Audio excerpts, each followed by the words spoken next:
There are cries no one hears, the kind of weeping that happens behind closed doors when the lights are off and your soul is exhausted. You smiled all day but collapsed in silence at night. You encouraged others but came home empty. No one sees the weight, no one notices the ache, but heaven does, because God is not just moved by words.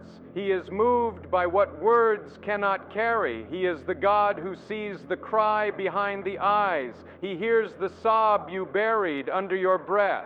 The tears that rolled down your cheeks without permission were not ignored. They were seen. Hannah understood that kind of cry. She stood in the temple with no script, no performance, no polished prayer, just pain. Her lips moved, but no sound came. She wasn't loud, but she was heard, because God doesn't need volume to respond. He responds to authenticity. Her womb was empty, but her soul was full of anguish, and it was that anguish that caught heaven's attention. Eli thought she was drunk. People always misinterpret what they don't understand, but God knew exactly what she was doing. She wasn't breaking down, she was breaking through. You may feel like your hidden cry is meaningless. That because people aren't checking in, God isn't either. But your Father in heaven is not like man. He does not need a notification to know you're hurting. He does not need a public display to acknowledge your pain. He is the God who sees in secret. And what is poured out in secret, He honors in the open. You have not been overlooked. Your tears have not evaporated into nothing. They've been caught, collected, stored. Every drop is a record. Every sob is a seed. Heaven has heard what the earth ignored. While others scroll past your pain, God sits with it. While others say you'll be fine, God says, I'm near to the brokenhearted. You're not invisible to Him. You're not just another name on a list. You are known. And even in the silence, He is moving. Even in the hidden place, He is preparing something. So let the tears fall, not in defeat, but in faith, because the God who saw Hannah sees you too. And He who remembered her will remember you. You will not cry forever. This pain is temporary, but His faithfulness is eternal. The hidden cry has reached the throne, and heaven is responding. There are moments when words fail, when your throat tightens, your chest caves in, and all you can do is weep. The pain is too deep for language, the burden too heavy for explanation, but heaven understands what you cannot articulate, because in the kingdom, tears are not dismissed as weakness. They are recognized as liquid prayers. Every drop that falls from your face carries a sound your mouth couldn't make, and God hears them all. You've been told to be strong, to hold it together, to wipe your face and move on. But what if your tears are doing something in the spirit that strength never could? What if every tear shed in surrender is creating movement in the heavens? Revelation tells us that the prayers of the saints rise like incense before the throne of God. And make no mistake, your tears are prayers. They carry fragrance, they carry weight, they rise. When you cry in pain, God interprets it. When you cry in worship, God receives it. When you cry in surrender, God moves through it. You've been sowing in tears and didn't even know it. The world tells you to hide your pain, to smile through it, but God says, bring it to me. Let it fall. Let it pour. Because the tears that fall in faith will always return in harvest. Those who sow in tears shall reap in joy. Not might, shall. Tears are sacred. Not one is wasted. David said, you keep track of all my sorrows. You have collected all my tears in your bottle. That means they are stored, remembered, preserved. You've cried on long drives, in bathroom stalls, in prayer closets, alone in your room, and none of it has gone unseen. Each tear has been counted. Each one has been received. You don't need the perfect words to be heard. You don't need the right vocabulary to touch heaven. All you need is a broken and contrite heart. God is not looking for rehearsed speeches. He is looking for honesty, the kind that leaks from your eyes when your soul can't carry the weight any longer, the kind that says, God, I don't know what to say, I just need you. Let them fall, not as signs of defeat, but as seeds of faith. You've prayed louder than ever, even in your silence. You've spoken louder in your weeping than in your shouting, because your tears have language, and heaven understands every word. So if all you can do is cry, cry. But cry with expectation. Cry with the knowing that your tears are not fallen in vain. They're rising as incense, they're moving mountains. And the God who bottles your tears is the same God who will turn them into breakthrough. There are moments when it feels like your pain is invisible, like no one notices the ache behind your smile, the weight behind your worship, the exhaustion beneath your strength. People see the surface, but they don't see the sacrifice. They hear your voice, but they don't know what it cost you to keep going. And sometimes when life breaks you in places no one else sees, you wonder if even God notices. But the Word makes it clear. He doesn't just notice, He bottles it. Psalm 56:8 says, "You put my tears into your bottle." That's not poetry, that's prophecy. It's a declaration that heaven doesn't treat your pain as disposable. While the earth may scroll past it, overlook it, misunderstand it, heaven records every drop. God is not wasteful. If He bottles something, it means it's precious. It means it has purpose. That tear you shed last night when no one called back, He caught it. The ones that fell when you worshiped through heartbreak, He preserved them. You are not just crying, you are sowing. Every tear is a seed in the soil of the Spirit. And seeds don't stay buried forever. They break open, they take root, they grow. There will come a time when what you sowed in weeping will bloom in rejoicing.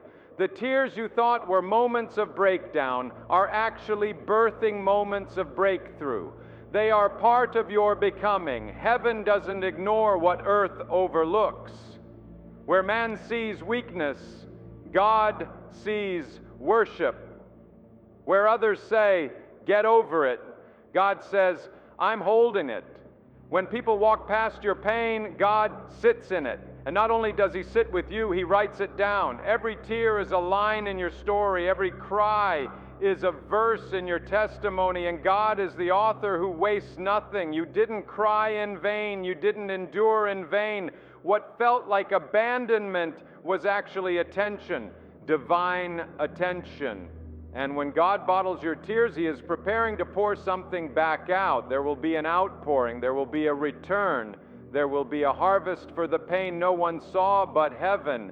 Don't let the silence of people make you question the faithfulness of God. Just because they didn't see you cry doesn't mean He didn't. Just because they didn't hold you doesn't mean He didn't catch you. He is near to the brokenhearted. He is attentive to the crushed in spirit. You've cried in private, but God is preparing to reward you in public.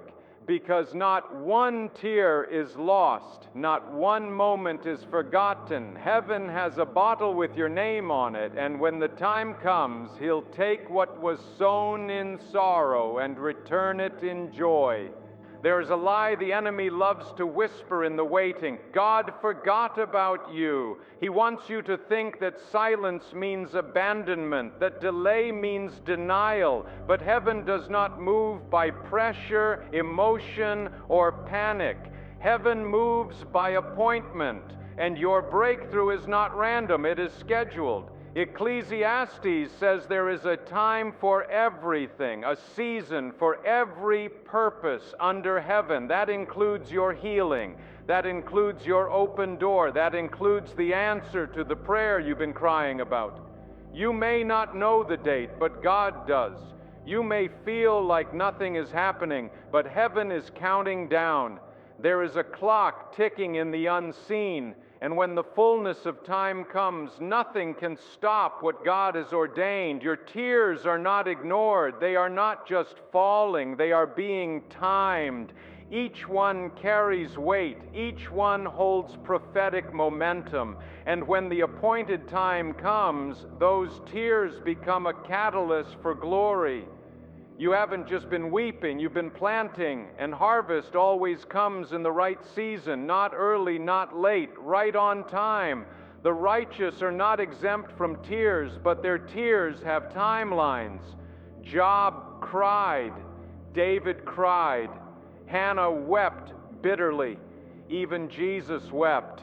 But every time the weeping had a finish line, the pain had a turning point. And when God stepped in, it made sense why it had to take that long. Because the timing wasn't about punishment, it was about preparation. God had to align the people, the place, the environment, the hearts. You see delay, but God sees development. He is building something that can last. If God gave it to you too soon, it might crush you. If He opened the door too early, the room wouldn't be ready. He's not just preparing the blessing, He's preparing you to carry it. You've been growing in the dark, expanding in silence, stretching through tears. But when the season shifts, what was hidden will be revealed. What was underground will break the surface, and it won't just be good, it will be God. You don't need to know when, you just need to know who. The same God who appointed the stars in the sky and the waves in the sea has appointed your moment. And if He said He would do it, He will. Heaven's calendar is not ruled by anxiety or fear, it is ruled by promise. And that promise still stands. So wait, not in despair, but in expectation. Your timeline has not been forgotten, your tears have not been wasted. There is a season for everything, and when your season arrives, the breakthrough will make sense of every breakdown. Because when God moves, He moves in fullness, and your fullness is coming. There is a sacred process hidden in the breaking, a painful, holy unraveling that doesn't look like progress, but is birthing something far greater than comfort. You thought God was punishing you, but He was preparing you. You thought the breaking was the end, but in heaven's eyes, it was the beginning. Before there can be resurrection, there must be crucifixion. Before the crown, there is always the cross. Before breakthrough, there is breaking. It hurts when everything familiar falls apart. When the things you leaned on no longer hold you, when the people you trusted walk away, when the prayers seem unanswered and the pressure keeps mounting. But God does not waste pressure. He does not allow pain without purpose. You are not being broken to be destroyed. You are being broken to be poured out. Just as the olive must be crushed to release its oil, you are being crushed to release what God placed inside of you. The anointing does not come cheap. It is formed in the press. It is birthed in the crushing. Jesus was broken before He became bread for the world. He was wounded so healing could flow. What makes you think your calling will be formed in comfort? God allows the breaking not to harm you, but to transform you. The version of you that entered this storm is not the one that will come out of it. Something deeper is being forged. Humility, strength, wisdom, fire, faith that doesn't shake when the winds blow, praise that doesn't depend on outcomes, surrender that doesn't need explanations. The enemy wants you to interpret the breaking as failure. He whispers, "You've lost. God's left. Nothing good will come from this." But he is a liar. Because while the enemy sees breaking, God sees birthing. What you're going through is not the end. It's labor, it's pressure, it's transition. And labor always precedes delivery. When Joseph was thrown in the pit, it felt like breaking.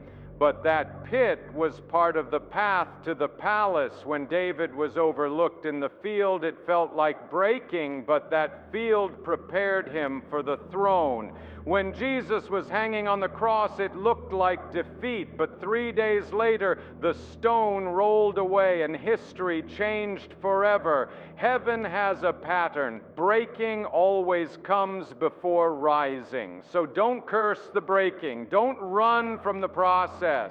Let it do its work, because what is being formed in you now will carry power in the next season. Your tears are not weakness. They're watering the soil. Your pain is not pointless. It's producing oil. And that oil will mark you. That oil will heal others. That oil will speak louder than your suffering ever could. You're not dying. You're being reborn. Something greater is on the other side of this breaking, and when it comes, you'll realize the press wasn't punishment, it was preparation. Delay feels like rejection when you don't understand the heart of God. It feels like silence means abandonment, like unanswered prayers mean forgotten promises. You wonder why heaven hasn't moved, why the breakthrough hasn't come, why the door is still closed. But what if the delay wasn't punishment? What if it was divine? Lazarus was sick and they sent word to Jesus, the one you love is dying. It was urgent, it was desperate, it was personal. But instead of running to the rescue, Jesus waited. 2 days passed, then 3. By the 4th day, Lazarus wasn't just sick, he was dead. The situation wasn't just difficult, it looked impossible, and the ones who had believed were left with questions. If you had been here, my brother wouldn't have died. Their faith had a timeline. But Jesus had a greater plan. He delayed not because he didn't care, but because he did. He knew something they didn't. He saw what they couldn't. He wasn't just trying to heal Lazarus. He was preparing to reveal glory. He was writing a story that wouldn't just end in healing, it would end in resurrection. What they saw as too late, he saw as right on time. Sometimes God waits because the miracle he's preparing won't fit in your current expectation. You're asking for restoration, but he's planning resurrection. You're praying for relief, but he's preparing revival. And while it hurts to wait, it's worse to receive something prematurely. A blessing out of season becomes a burden, but when God moves in his time, it brings glory no man can deny. You've been watching the clock, measuring his love by how quickly he responds. But love is not always proven in speed. Sometimes love waits until the fullness of time, until every other option has died, until your strength runs out, until it becomes clear that no one else could fix it but God. That's when glory steps in. God is not ignoring your pain. He sees every tear. He hears every cry, but he's too wise to rush and too faithful to fail. His delay is not his denial. His silence is not rejection. Sometimes the waiting is the work. Sometimes the delay is the doorway to a deeper dimension of glory. So hold on, even if it feels like the promise is buried behind a stone. Even if the crowd has already mourned the loss, even if your faith is weary from waiting, remember this: Jesus is still coming. And when he speaks, graves open. When he calls, dead things live. What looked delayed is not denied. It's just waiting for the voice that speaks life into what everyone else gave up on. You haven't been forgotten. Your breakthrough hasn't been canceled. It's just been scheduled. And when the time comes, nothing will stop it, because the delay was never a denial. It was preparation for a greater glory. There are seasons when heaven feels quiet, when the prayers feel like they hit the ceiling, when you beg for a word, a sign, a whisper, and all you get is silence. It's in those moments that the enemy loves to speak loud. He tells you that God isn't listening, that He's distant, uninterested, maybe even done with you. But the silence of God is not the absence of God. His silence is often strategy. Esther knew what it felt like to cry in secret. She was in a palace, dressed in royalty, but her heart was breaking. Her people were on the verge of annihilation. She hadn't heard the voice of God. There were no thunderclaps, no burning bushes, no angels, just stillness. But while she was fasting and weeping behind closed doors, God was moving pieces, aligning moments, preparing the table for deliverance. What looked like silence was actually a setup for a shift. God doesn't waste stillness. He doesn't disappear in your dark season. He becomes a strategist behind the scenes, like a master architect. He is designing something you can't yet see. When He's quiet, He's not idle. He's working where your eyes can't reach. He's touching hearts, redirecting people, shutting doors that would harm you, opening doors that no man can close. And sometimes the silence is the loudest proof that He's about to do something only He can do. We think God must always speak to be moving, but often His greatest miracles are wrapped in silence. The womb is silent, yet life forms. The soil is quiet, yet the seed grows. In the same way, your silent season is not lifeless. It is loaded with divine activity. God is setting the stage, removing what needs to leave, preparing what needs to enter, and refining what needs to be birthed through you. Don't mistake the lack of noise for lack of movement. Just because you can't trace Him doesn't mean He's not working. Trust is proven not in the answered prayer, but in the unanswered one. It's in the nights when you hear nothing and still choose to say, I know you're here. That kind of faith moves heaven. God doesn't forget His own. He didn't forget Esther. He didn't forget Joseph in the prison. He didn't forget David in the field, and He hasn't forgotten you. The silence is sacred. It's the womb of glory. The quiet is where He hides His greatest victories. If you're in that season now, don't give up. Keep walking, keep praying, keep trusting, because what looks like a delay is divine timing. What feels like abandonment is a holy setup. And when the silence breaks, you'll realize He was never far. He was just working beyond what your eyes could see. There is a moment when pain turns into power, when what once crushed you becomes the very thing that carries you, when the tear-soaked nights become chapters of your story. You didn't know it then, but the same thing that broke your heart was building your voice.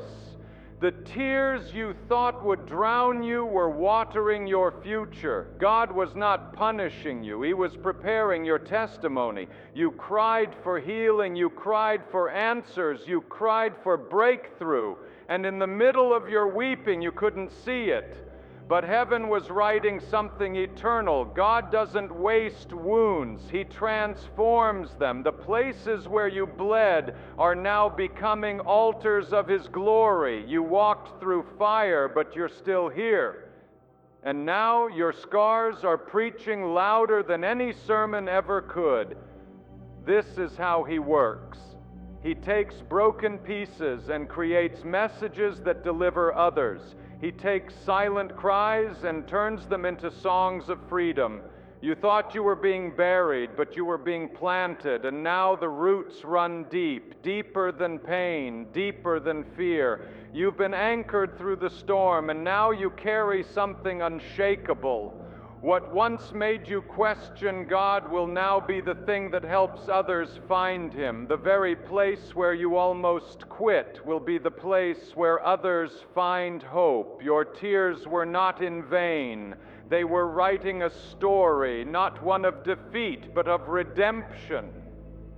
And now your mouth will declare what your heart had to survive. What you used to whisper through tears, you will now declare with fire. The testimony is rising from the ashes. Jesus never hid His scars. After the resurrection, He showed them, not to relive the pain, but to prove the victory. Scars do not mean you're still wounded. They mean you're healed, and now you carry evidence. Evidence that God came through, that you made it, that you didn't drown in what you thought would destroy you, and that evidence will be your testimony. You're not just a survivor, you're a sign that God restores, that He lifts, that He still moves. The enemy tried to shut your mouth with pain, but now God is about to fill it with praise. What once had you crying for relief is now going to have you shouting with purpose, because when God rewrites your story, He doesn't erase the tears, He anoints them. So don't hide what broke you. Tell it, share it, declare it, because someone else is crying the same tears you used to cry. And when they hear your voice, they'll realize they're not alone. Your tears were never wasted. They were transformed. And now they've become your testimony. There are moments when sorrow settles in like fog. It clouds your mind, weighs down your chest, and makes the future feel unreachable. You don't want to quit, but you're tired of holding on. You show up, you worship, you pray, but beneath the surface, you're running on empty. That's where Elijah was, worn down, isolated, hiding in a cave, not because he didn't believe in God, but because he didn't know what to believe anymore. He had seen fire fall, but now all he heard was silence. He expected God to show up in the noise, in the wind, the earthquake, the fire, but God didn't move in what was loud. He came in a whisper, a gentle voice, a prophetic interruption, not to shame Elijah, but to realign him, not to rebuke him, but to restore him. God knew what Elijah needed was not a sign, but a word, not another miracle, but fresh direction. And that's what He's about to do for you. You've been surrounded by sorrow, but God is about to interrupt it, not with a thunderclap, but with a whisper that reaches deeper than the noise around you, a whisper that doesn't shake the earth, but shakes your soul back into alignment. He's about to speak something so personal, so precise, that it will cut through the heaviness and remind you why you started. God is not far. He's close enough to whisper. And when He speaks, everything changes. One word can break the weight off your shoulders. One whisper can shift your perspective. One divine sentence can breathe life into what you thought was over. You've been crying for clarity, and God is about to release it, not in the way you expect, but in the way you need. This is not the end of your story. This is the cave before the commission. You're not being discarded, you're being drawn in. God is not done with you. He is about to awaken something inside of you that sorrow tried to suffocate. You thought the silence was proof of distance, but it was actually proof of how close He's come. Only a whisper can be heard that near. Get ready. The whisper is coming, and it won't just comfort you, it will realign you. It will call you out of the cave. It will point you back to purpose. Sorrow thought it had the final word, but heaven is about to speak over you. Not with noise, not with spectacle, but with the still small voice that carries resurrection power. This whisper is not random. It is a prophetic interruption, and it's coming for you. It's easy to confuse pain with punishment. When everything around you falls apart, when the prayers go unanswered and the doors remain shut, your mind begins to spiral. What did I do wrong? Why is this happening to me? Did God change his mind about me? But what if the pain isn't proof that you're being punished? What if it's evidence that you're being prepared? Job lost everything: his wealth, his health, his children, his stability. People around him assumed he must have sinned. That kind of suffering, they thought, only comes to those who failed God. But heaven wasn't punishing Job, it was trusting him. Satan thought Job would break. God knew Job would endure, and through the crushing, God was setting the stage for a double portion. You may not see it yet, but the pain you're walking through is not random. It's refining you. There's something in you that's being purified, strengthened, stretched. God is not after your comfort. He's after your calling.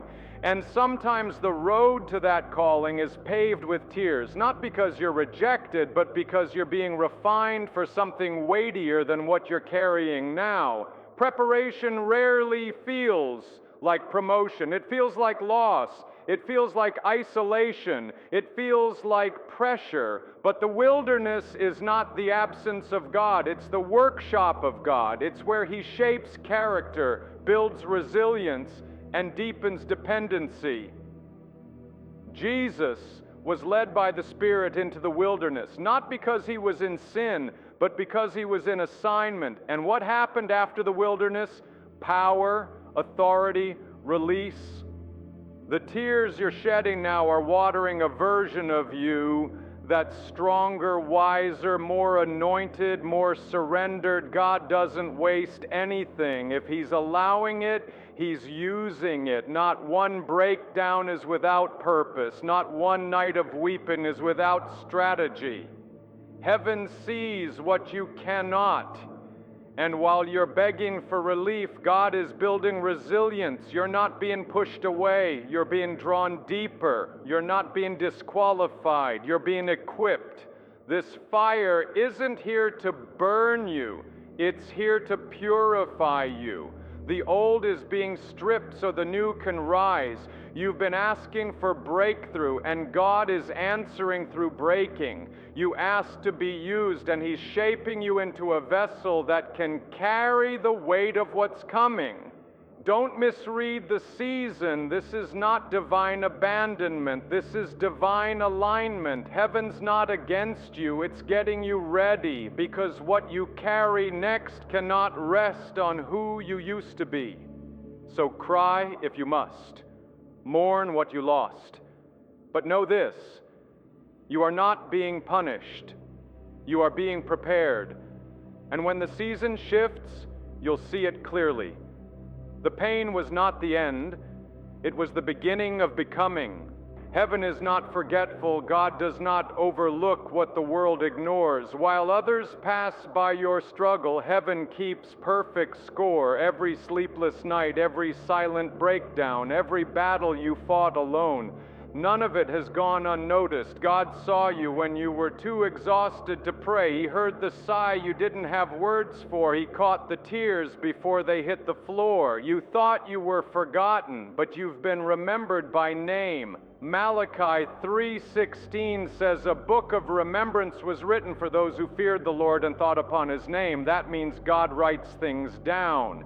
He records faithfulness in the dark. He documents loyalty in the silence. Even when no one applauded, even when no one affirmed, heaven took notes.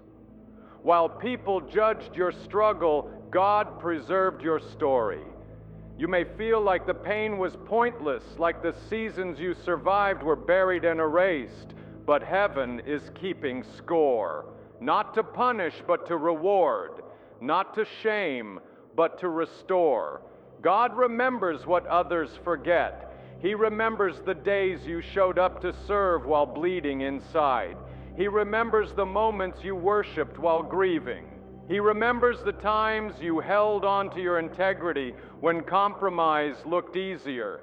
He remembers every sacrifice, every act of obedience, every moment of surrender.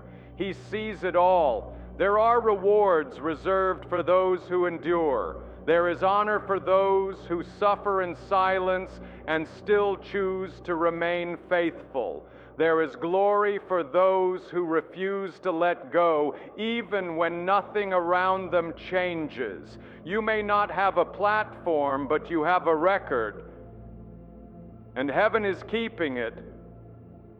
When Joseph was in the prison, it seemed like the world had forgotten him, but God hadn't. Joseph was remembered when the time was right, and when he was remembered, elevation came suddenly. God didn't just restore him, He honored him. He lifted him from obscurity to influence in a moment, because God never forgets covenant. He never forgets pain that was endured with purity. You're not invisible. You're not overlooked. You're not just another name in a crowd. God has written your tears in His book, and there's a day coming when the pages will be opened, when what you endured will become the foundation for what He releases. The pain didn't disqualify you, it prepared you, and the book of remembrance will speak on your behalf. So keep standing, keep believing, keep pressing. Heaven's not finished with your story. The same God who saw you crying in the dark is the same God who is preparing to reward you in the light. Your name is not lost in the crowd. It's etched into eternity. Heaven keeps perfect score. And the time is coming when that record will be rewarded in ways no man can measure. Breakthrough never begins with what you can see. It starts with what you sense. Long before it shows up in your hands, it stirs in your spirit. God always releases a sound before He reveals the shift. That's why Elijah could say, "I hear the sound of the abundance of rain," even while the sky was still clear and dry. There was no evidence, no forecast, no cloud in sight, but there was a sound. And only those who are in tune with heaven can hear what hasn't manifested yet. This is the atmosphere you're in. Something is shifting, not around you, but within you. Your spirit is picking up what your eyes can't confirm. The enemy wants you to believe nothing's happening because nothing looks different. But breakthrough is not a moment, it's a process. It doesn't always start with open doors. Sometimes it starts with open ears. God speaks before He sends. He stirs before He shows. And right now He's stirring you because the rain is coming. There's a sound before the supply. There's a signal before the storm. That's why the enemy is fighting you harder in this season, because hell can feel what's coming too. When heaven begins to shift something in your favor, opposition increases. Warfare intensifies. Doubt gets louder, but don't be distracted by the silence of the sky. Listen to the stirring. Listen to the whisper that says, something is about to break. Elijah didn't see it first. He heard it. He discerned it. And even when his servant reported nothing 7 times, Elijah didn't flinch. Because when God gives you a sound, you don't need confirmation from the clouds. You need faith to keep looking. You need courage to keep expecting. You need spiritual ears that override natural eyes. Some people miss their breakthrough because they're waiting for visible proof before they prepare. But God moves with people who build arks before it rains, who dig ditches in dry valleys, who pray like it's already done, who prays like the cloud has already formed, because when you believe the sound, you prepare for the storm. And that storm is not destruction, it's provision, it's restoration, it's rain sent to the places that have been dry for too long. This is not your imagination. What you feel is real. The stirring in your spirit is heaven's announcement. The silence is making way for saturation. And even if the sky hasn't changed yet, your posture must. Get ready, align your heart, strengthen your faith, because there's a sound in the distance, a sound of restoration, a sound of answered prayers, a sound of chains breaking, a sound of rain falling on barren ground. You may not see it yet, but the atmosphere has shifted. Heaven has spoken, and if you lean in, you'll hear it too. The sound is near, the cloud is forming, and the breakthrough is already on its way. One moment he was sitting in a prison cell, forgotten, misunderstood, surrounded by concrete walls and the echo of silence. Joseph had interpreted dreams, served with integrity, and stayed faithful through betrayal, but nothing had changed. He had every reason to give up, every excuse to walk away from hope. But what looked like delay was actually set up, because when the time came, the same God who allowed the prison sent for him. And in one day, everything shifted. Genesis says, Pharaoh sent for Joseph, and they brought him quickly out of the dungeon. He shaved, changed his clothes, and stood before the king. In one conversation, Joseph went from prisoner to ruler, from overlooked to overqualified, from the bottom to the highest position in the land, not because of a promotion process, not because of a network, but because heaven had spoken, and when God moves, he doesn't need time. He moves through obedience. God had been preparing Joseph for years, not just for the palace, but for the weight of purpose that would rest on him when he got there. Every betrayal was shaping his character. Every forgotten moment was building his discernment. Every locked door was training his obedience. And when the doors finally opened, Joseph didn't walk in bitter. He walked in ready. This is how God works. You may feel like it's taken forever, but when the moment comes, it won't take long. He doesn't need a decade to shift your position. He doesn't need a team of people to open the right door. One call from the king changed Joseph's entire life, and one word from heaven can shift yours. God is not limited by your timeline. He's not bound to your schedule. When he moves, it's sudden, it's divine, it's unstoppable. You've cried, you've waited, you've stayed faithful even when it didn't make sense. And it may feel like nothing is changing, but heaven is closer than you think. Your name is being mentioned in rooms you haven't entered yet. Doors are being prepared that haven't even come into view. And when the time comes, it will happen fast. Sudden shift, divine lift. This is why obedience matters. Joseph didn't get to the palace by striving. He got there by staying faithful. He didn't chase influence. He cultivated integrity. He didn't manipulate opportunity. He submitted to process. And when the right moment came, he didn't have to force anything. God elevated him. You don't need everyone to see you. You don't need every door to open. You just need the right moment, the right word, the right shift. And when it comes, you'll know. Because God doesn't just rescue, he positions. He doesn't just lift you out, he sets you above. And it will happen not because of effort, but because of obedience. Get ready. The shift is coming, and it will be sudden. There's a kind of pain that doesn't speak. It screams in silence. A kind of suffering that no one else sees but God. The type of ache that makes you question why you even kept going. And in the middle of it, the promise feels far, distant, buried under the weight of everything that went wrong. But even there, in the darkest place, in the tension between what he said and what you're living, heaven whispers, the promise is still alive. Romans 8:18 is not a poetic escape, it's a prophetic anchor.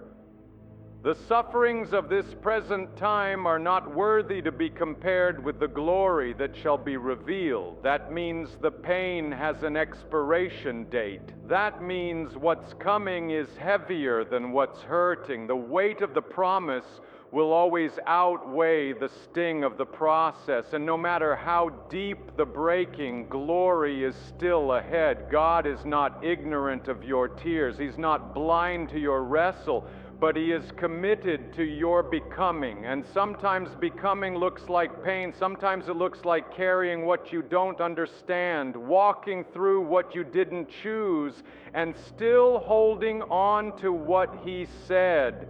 Because glory isn't given to the comfortable, it's revealed to the surrendered. Joseph had a promise in a dream, but before the crown came the pit, the betrayal, the prison.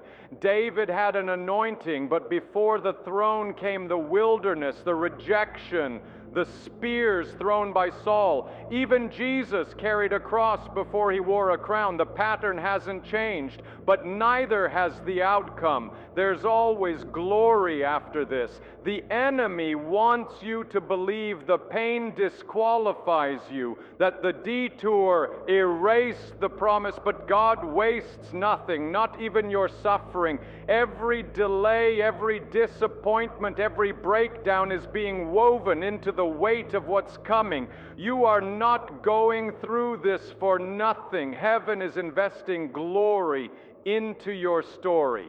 You may feel tired now. You may wonder if the promise will ever come, but hold on, not to your feelings, but to your faith. God cannot lie. What He spoke, He will perform. And when the glory comes, it will make sense.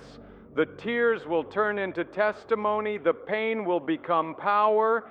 And you will see that what you carried in suffering birthed something eternal. So don't give up here.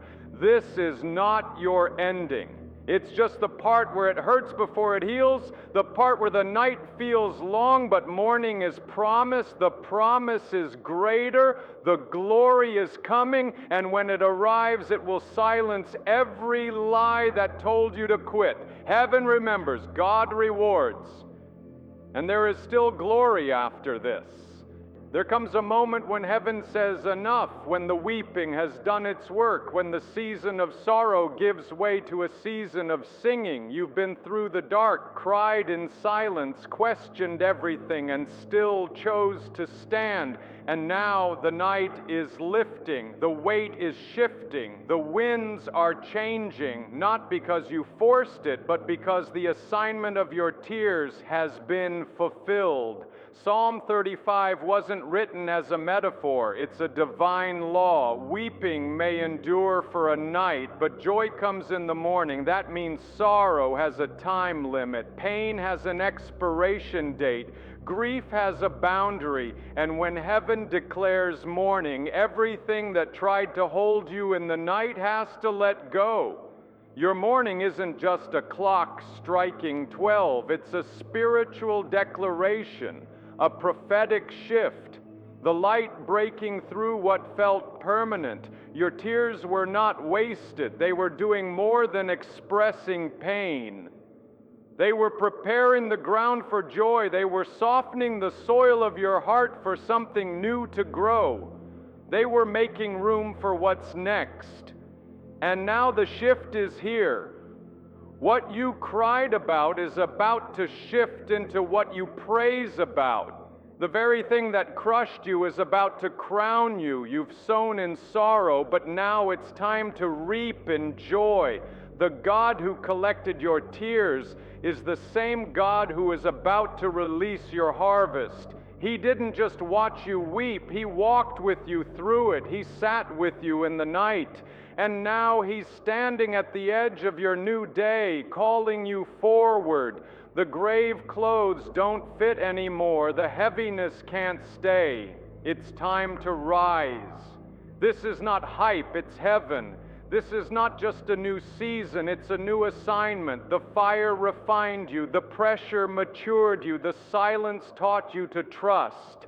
And now comes the reward, not because you earned it, but because God is faithful, faithful to finish what He started, faithful to restore what was lost, faithful to fulfill every word spoken over you. You're not stepping into joy because everything's perfect. You're stepping into joy because the Spirit is declaring it's time. You've cried, you've endured, you've grown, and now you're ready. Ready to walk in what you were being prepared for, ready to hold what you prayed for, ready to become what the process was shaping you into. Your night did not break you, it built you. And now the dawn is here, the weeping season has passed, the tears have done their job, and the joy is rising with the morning. Not a feeling, not a mood,